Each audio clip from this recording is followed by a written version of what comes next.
Jumpa lagi di Arbo TV. Ya, Smart TV ringkas ini menjanjikan kualitas Jepang di harga terjangkau. Ini adalah Toshiba 40E35NP Smart TV dengan ukuran 40 inci yang khusus disiapkan untuk Indonesia. Iya, ini model khusus untuk Indonesia, nggak ada di negara lain.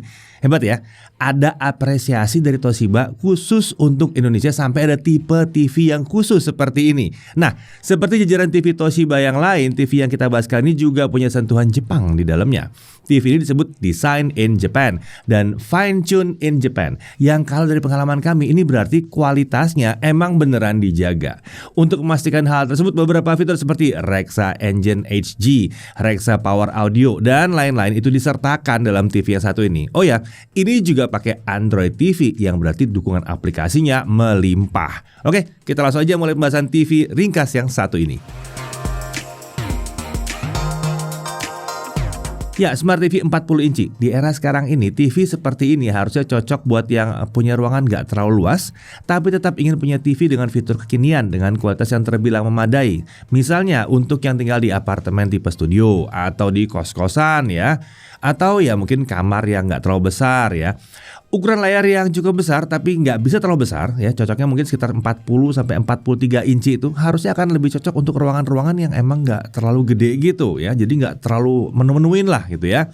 Nah, untuk memenuhi kebutuhan tersebut Toshiba menghadirkan Smart TV 40E35NP yang satu ini. Kita mulai aja pembahasan TV ini dari paket penjualannya ya. Nah, tentunya dalam paket penjualannya ada unit TV-nya pasti, lalu ada 2 buah stand TV lengkap dengan baut-bautnya. Lalu ada Bluetooth Remote Control, lengkap dengan baterainya juga. Ada paket dokumen disertai kupon undian berhadiah. Nah, untuk desain TV ini hadir dengan bezel-less design yang memang menampilkan gaya yang modern ya. Frame di sekitar layar tentu saja masih ada, tapi ini lumayan tipis loh sebetulnya. Sementara untuk stand, desainnya adalah flat dan diposisikan dekat ujung kiri dan kanan TV. Seperti ini nih ya. Secara umum, desain TV ini sengaja kalau dilihat dari depan ya, cukup menggambarkan beberapa TV Toshiba dari kelas yang ada di atasnya. Dimensi TV ini tanpa stand adalah 900 x 515 x 84 mm. Sementara dengan stand tingginya hanya bertambah sekitar 30 mm atau 3 cm saja. TV ini punya 4 lubang mounting sesuai standar VESA yang 200 x 200 mm, tentunya di sisi belakang ya. Ini tentu bisa dipakai untuk masang bracket kalau mau ditempel ke dinding. Nah, di area kiri sisi belakang ada kabel power yang terpasang permanen ke TV. Sementara di kanan ada tempat konektor I/O atau input-output dari TV ini. Semua konektor I/O ini menghadap ke samping. Nah, untuk spesifikasi itu layarnya tentunya 40 inci, Full HD ya, ini 60 Hz. Backlightnya adalah Direct LED. Lalu fitur-fitur ada Rexa Engine HG, Picture Optimizer, Contrast Booster, Color Remaster, dan lain-lain. Untuk audio, dia punya Rexa Power Audio dengan total daya 20 watt. Untuk fitur audionya ada Dolby Audio, DTS HD ya. Kemudian smart feature-nya OS-nya itu adalah Android TV dan menggunakan basis Android TV 11. Untuk konektivitas dia pakai Wi-Fi 5 yang udah dual band. Bluetooth di sini ada hanya untuk audio dan remote saja ya. Lalu ada Fast Ethernet juga. Untuk TV digitalnya dia udah support DVB-T2 dong, tentunya kan dibuat untuk Indonesia ya. Saat kami coba untuk TV digital Indonesia tentunya udah bisa nih. Kelihatan ya, langsung dapat banyak channel di sini. Jadi nggak perlu pakai STB lagi, bisa langsung menikmati hiburan gratis dari TV lokal. Sekarang kita lihat konektor I/O-nya dari atas ke bawah. Ada 2 USB 2.0, lalu ada 1 digital audio out, lalu ada 1 headphone jack 3,5 mm, ini analog audio output ya. Kemudian ada 3 konektor RCA untuk set composite input. Kemudian ada 2 HDMI. Konektor HDMI 1 itu mendukung HDMI ARC untuk koneksi ke soundbar. Kemudian tentunya ada 1 port Ethernet. HDMI di TV ini juga mendukung HDMI CEC ya atau CEC ya, yaitu dimana remote-nya bisa ya ganti-gantian remote lah gitu ya dengan peralatan apapun yang tertancap di HDMI-nya. Nah, karena menggunakan Android TV tentunya kita butuh mengatur koneksi TV ke internet sebelum masuk ke akun Google di setup awal TV ini. Selain itu, kita juga bisa melakukan setup TV digital dan memilih app apa saja yang akan disetel ke TV ini dari list yang disediakan oleh Google. Setelah setup awal, TV bisa langsung digunakan. Kalau butuh tambahan aplikasi streaming, kita bisa langsung aja cari di Play Store, nggak usah repot-repot lagi kan ada Play Store di sini. Tersedia banyak banget aplikasi di sini karena ini TV Android ya atau Android TV. Untuk navigasi, remote yang tersedia ini khas Toshiba dengan gaya klasik yang banyak tombolnya. Tapi posisi dan pengelompokan tombol udah terbilang oke di sini ya. Jadi kami merasa nyaman sih pakai remote yang satu ini. Lagian kalau banyak tombol gini malah jadi lebih gampang nggak sih sebetulnya ketimbang yang minimalis minimalis gitu. Lanjut, remote ini bisa dihubungkan ke TV melalui Bluetooth lewat menu setting. Kalau mau pakai voice command, bisa juga dari remote ini kalau udah dihubungkan via Bluetooth. Misalnya seperti ini ya. Jakarta weather for today. Today in Jakarta, there will be thunderstorms with a forecasted high of 88 and a low of 77. Currently it's 85 degrees and partly cloudy. Nah, di remote ini terlihat shortcut untuk membuka menu overlay serta untuk picture mode dan sound mode juga. Sayangnya tombol-tombol tersebut saat kami coba hanya berfungsi di input HDMI saja. Di aplikasi Android TV, tombol-tombol tersebut nggak berfungsi. Sayang banget ya. Jadi kalau butuh ngubah picture mode dan sound mode, kita harus nutup aplikasi dulu lalu ngakses menu setting secara manual. Baru nanti balik lagi ke aplikasinya ya.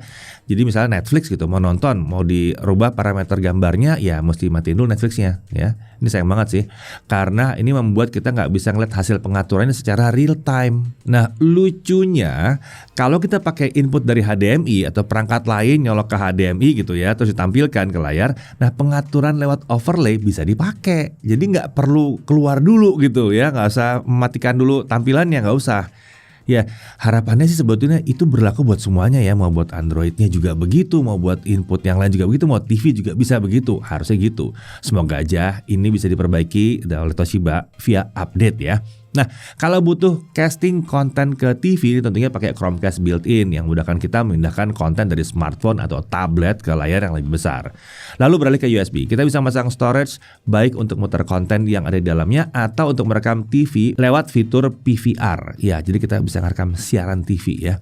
USB ini juga mendukung penggunaan keyboard atau mouse, bisa juga untuk membantu navigasi ya. Di sini lebih enak kalau mau ngisi-ngisi password gitu, lebih enak. Oke, sekarang coba kita bahas kualitas tampilan dari TV yang satu ini.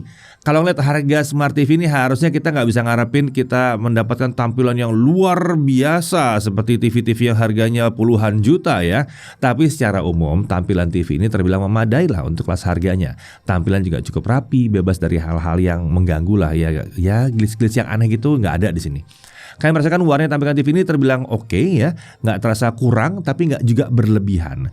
Saat kita coba tes color gamutnya di berbagai picture mode, hasil yang kami dapatkan menunjukkan bahwa coveragenya itu mendekati 100% sRGB dengan volume yang rata-rata cukup dekat dengan 100% sRGB atau sedikit di atas itu. Jadi wajar kalau tampilan warna di TV ini terasa oke. Nah, kalau viewing angle-nya gimana? Kita ngerasa ada sedikit pergeseran warna nih saat melihat TV ini dari samping. Untungnya ini sedikit aja, bukan sampai yang mengganggu banget. Sementara untuk tingkat kecerahan, TV ini bisa menghasilkan maksimal sampai 280 nits. Terbilang memadai lah ya untuk kelasnya segini ya.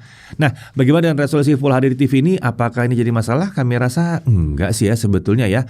Full HD masih terasa mencukupi untuk ukuran layar 40 inci ya. Tampilan layar TV ini juga masih terasa cukup tajam. Kalian kan nggak nonton TV dari jarak dekat seperti monitor atau layar pada laptop. Jadi harusnya nggak ada masalah 1080p.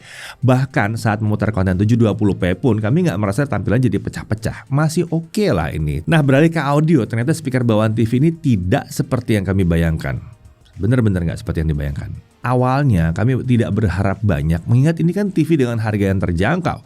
Tapi saat dicoba selama beberapa waktu, kami merasa bahwa suara TV ini dari speakernya nih ya, ini terbilang relatif baik untuk kelas harganya. Suara yang dihasilkan masih terasa rapi dan jelas di sini. Treble nggak terasa tajam atau menyayat-nyayat kuping gitu ya. Hanya bass aja yang terasa agak kasar tapi masih wajar lah di sini. Memang ini bukan yang terbilang luar biasa, tapi ini jauh sekali dari kesan sekedar ada speaker doang. Udah sangat mencukupi untuk nonton film, siaran olahraga, dengerin musik, berita, dan lain sebagainya. Ya ini bisa saja efek dari klaim fine tune in Japan dari Toshiba ya.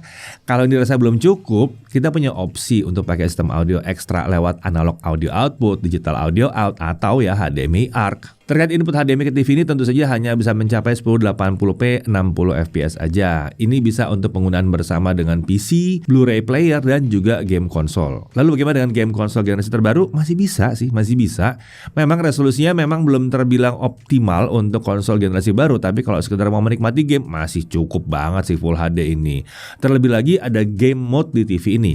Ini akan bantu mengurangi input lag dengan menonaktifkan post processing yang nggak diperlukan saat kita main game dengan TV yang satu ini. Nah, untuk konsumsi daya, karena ini adalah TV 40 inci, konsumsi dayanya tentu terbilang rendah ya.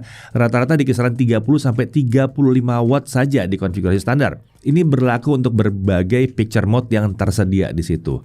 Tidak ada fitur local dimming TV ini, jadi konsumsi dayanya selalu konsisten aja gitu ya. Ya, untuk harganya Smart TV Toshiba 40E35NP ini dipasarkan di toko online resmi Toshiba di harga kisaran di bawah 3 juta rupiah. Jadi masih 2 jutaan lah sebenarnya ya. Harga yang menurut kami cukup wajar untuk apa yang ditawarkan TV ini. Terlebih lagi TV dari merek global seperti ini ya. Oh ya, setiap pembeli TV ini akan berpeluang memenangkan sepeda motor melalui undian berhadiah. Ingat, di paket penjualan tadi ada kupon undian kan ya. Cukup scan QR code di kupon undian tersebut lalu ikuti langkah-langkahnya untuk mendapatkan kesempatan memenangkan si sepeda motor tadi. Tentunya ini khusus buat yang udah beli TV ini ya. Jangan ngambil punya temennya. Ntar temennya beli TV ini diambil kuponnya doang lagi. Oke, hal yang perlu diperhatikan. Pertama, akses ke menu pengaturan cepat hanya tersedia saat kita menggunakan tampilan input dari HDMI. Di Android TV itu tidak tersedia. Jadi kalau butuh mengubah beberapa hal termasuk picture mode, kita harus menutup aplikasi dulu lalu mengakses menu setting. Ini kurang pas untuk sebuah TV sejati. Ayo dong Toshiba, diberesin yang satu ini ya. Nah kemudian, walaupun tidak selalu terasa, tapi navigasi di menu kadang bisa terasa agak melambat ya. Mungkin kalau kita lagi buru-buru tuh mulai kerasa tuh ya. Lalu viewing angle bukan yang super luas. Jadi posisi nonton sebaiknya di depan TV ya, bukan dari samping. Tapi ya ngapain juga ya dari samping TV ya. Jadi posisikan aja lah TV ini yang benar supaya posisi kalian dalam ruangan tuh emang di depan bener gitu ya, bukan dari samping nontonnya. Mungkin ada yang merasa atau bertanya, kok ini nggak ada HDR, kok belum 4K, atau kok HDMI cuma ada 2. Tapi mengingat harganya, menurut kami sih ini masih wajar sih sebetulnya. Dari segi kelebihannya yang kami lihat adalah kualitas tampilan dan suaranya terbilang baik untuk kelas harganya. Bukan yang luar biasa, nggak sampai seperti yang harga 10 juta atau belasan juta ya. Tapi seharusnya bisa memenuhi ekspektasi umum untuk TV di kelasnya. Bahkan mungkin sedikit di atas ekspektasi. Kemudian brightness ini terbilang udah mencukupi. Lalu dia pakai Android TV. Emang belum Google TV, tapi udah lebih dari cukup lah ya. Mirip-mirip aja kok. Karena di sini kan ada Play Store. Itu yang paling penting. Jadi dukungan banyak aplikasi tersedia di sini. Lalu dia juga punya Google Assistant, Chromecast built-in, dan PVR buat ngerekam siaran TV bisa di sini. Konsumsi dayanya rendah, aman ini buat rumah-rumah ya atau kos-kosan yang listriknya rendah, nggak ada masalah ya. Remote walaupun bukan pakai gaya modern tapi tetap nyaman digunakan yang kayak begini nih ya. Dan jelas dia siap untuk siaran TV digital Indonesia. Oke, ya jadi kurang lebih seperti itu ya si Toshiba 40E35NP Smart TV terjangkau terbaru yang datang dari Toshiba. Smart TV ini terlihat berusaha menawarkan kualitas tampilan dengan suara yang memadai di harga di bawah 3 juta rupiah. Menariknya, TV ini juga terasa menampilkan tampilan yang rapi yang jarang sekali dijumpai di kelas harga terjangkau seperti ini. Rapi ini maksudnya nggak ada hal-hal yang mengganggu ya seperti backlight bleeding yang terlalu berlebihan, area gelap di sudut layar yang terlalu besar, tampilan yang belang-belang dan lain sebagainya. Jadi nggak heran kalau Toshiba berani memasang kata-kata kualitas Jepang di TV yang satu ini. Emang resolusi layarnya hanya Full HD, tapi menurut kami sih masih layak ya untuk 40 inci. Yang penting kan rapih gambarnya, itu yang paling penting. Jadi untuk yang memang butuh TV ukuran 40 inci karena ruangannya mungkin agak terbatas, ini ada opsi menarik yang sangat bisa dipilih dari Toshiba. Saya Didi Irfan, Jakarta TV.